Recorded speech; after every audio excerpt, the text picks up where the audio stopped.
Jabalpur high court ने 4 माह पहले नियुक्ति संबंधी दिए गए आदेशों का परिपालन नहीं करने पर शिक्षा आयुक्त शिल्पा गुप्ता को हाई कोर्ट में तलब किया है। उन्हें पेश करने के लिए जमानती वारंट जारी करते हुए 23 मार्च को माननीय न्यायालय के समक्ष पेश होने को कहा गया है। ये मामला यह है कि जो मध्य प्रदेश स्कूल शिक्षा विभाग है, इसमें जो पूरी नियुक्ति करने की प्रक्रिया का दायित्व है वो डीपीआई को होता है। इसी प्रकार का वर्ग 3 का मामला है। इसमें जो संयुक्त परीक्षा हुई थी ट्राइबल और डीपीआई की, इसमें जो मेरिटोरियस छात्र थे एससी, ओबीसी और ईडब्ल्यूएस कैटेगरी के, इनको मेरिट के आधार पर अनारक्षित वर्ग में ट्राइबल विभाग में पोस्टेड कर दिया।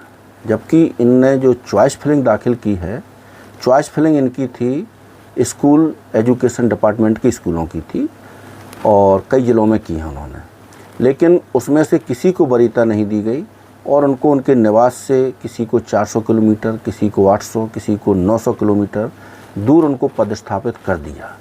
दूसरी ओर जो इनसे कम नंबर वाले थे उनको उनकी चॉइस के आधार पर उनके गृह जिले में इन्होंने पदस्थापित कर दिया। यानी जो मेरिटोरियस छात्र थे, मेरिट उनकी डीमेरिट बना दी। इस मामले को लेकर के कई अभ्यर्थियों ने माननीय हाई कोर्ट में याचिकाएं दाखिल की थी। उन याचिकाओं की एक साथ सुनवाई की गई और 23 अक्टूबर 2024 को माननीय हाई कोर्ट की डिवीज़न बेंच द्वारा उसमें विस्तृत आदेश पारित किया गया। सुप्रीम कोर्ट द्वारा जो मार्गदर्शी सिद्धांत प्रतिपादित किए हैं, उन सिद्धांतों को रिलाय करते हुए कोर्ट ने डीपीआई कमिश्नर को स्पष्ट निर्देश दिए कि जो याचिकाकर्ता हैं, मेरिटोरियस छात्र हैं, इनको उनके ही वर्ग में उनकी चॉइस के आधार पर पोस्टेड किया जाए। और कोर्ट ने फर्दर ये भी ऑब्जर्वेशन दिया कि यदि उनके द्वारा चॉइस किए गए स्कूल में पद वैकेंट नहीं है तो उस ज़िले के किसी भी स्कूल में उनको पोस्टिंग दी जाए और इस समस्त प्रक्रिया 4 सप्ताह के अंदर कंप्लीट कर ली जाए।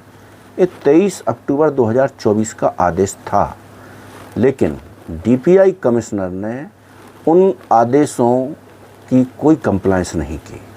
अभ्यर्थियों ने कई बार डीपीआई कार्यालय में अप्रोच किया, रिक्वेस्ट किया, तो उनको वहाँ से डांट दपक करके भगा दिया कि भाई हमको जो करना है वो हम करेंगे।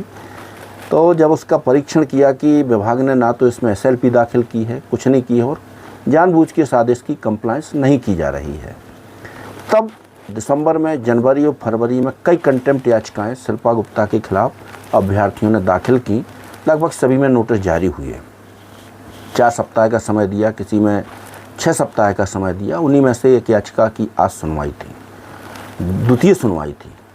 उस याचिका में माननीय न्यायालय को शिल्पा गुप्ता के कंडक्ट से अवगत कराया गया कि against this lady about 200 contempt pending before this honourable high court, और किसी में भी कोई कंप्लायंस इनके द्वारा आज तक नहीं की गई है।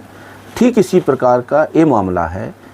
तो महाधिवक्ता कार्यालय की तरफ से जो शासकीय अधिवक्ता कोर्ट में मौजूद थे, उनसे कोर्ट ने पूछा कि आपको क्या इसमें कोई इंस्ट्रक्शंस हैं, तो उन्होंने साफ इनकार किया कि नहीं, इसमें हमको कोई इंस्ट्रक्शंस नहीं है। तो कोर्ट ने देखा कि इनको पर्याप्त समय दिया है, कोई कंप्लायंस नहीं की गई, तो माननीय न्यायालय ने इसमें 10,000 रुपये का बेल वारंट जारी किया है और मिसेस शिल्पा गुप्ता को 23 तारीख को कंप्लायंस रिपोर्ट के साथ माननीय हाई कोर्ट में हाजिर करने के निर्देश दिए गए हैं।